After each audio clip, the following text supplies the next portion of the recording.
يعني أنا بنجر له خازوق والقدر بنجر له 10، فيش عدالة ولو. الفلول وناشطي الشنبق لنبق رح يكون هالأسبوع أطول أسبوع بحياتهم. يعني الرئيس من البرازيل على واشنطن، والله أعلم شو بعد مخبيلنا مفاجآت وخوازيق للتانيين. بس كالعادة لو بدنا نتخيل آراء بعض الشخصيات يلي دائماً عندها تفسيرات كونية ودرامية لكل حركة، نضال معلوف رح يطلع ويقول الدول العظمى مو مستضيفة ولا عم تشارك ولا عم تحكي، لا هي أصلاً بعتت ورقة استدعاء ورا الرئيس لحتى يعتقلوا بغابات الأمازون. والمحاسبة قربت وملف البيئة ماله بسيط. والقيادة السورية حسب تحليله طبعاً مو بس إلها علاقة بحرائق الغابات، لا هي متورطة بانقراض فيل الماموث من عشرات آلاف السنين وبثقب الأوزون وبذوبان الجليد كمان.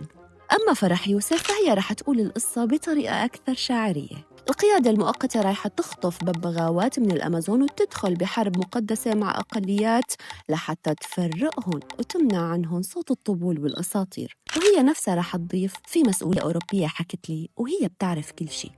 وماهر شرف كالعادة رح يقدم التحليل الجيولوجي الفلكي.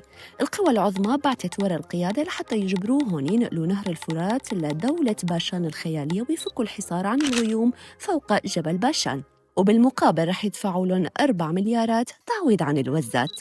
أما عمر رحمون فالموضوع عنده بسيط كتير، هي كلها خطة. الرئيس بيروح من هون، ماهر بيرجع من هون، والتحرك محسوب والخط واضح. ومن الآخر معناها نحن مدبرين من الأساس.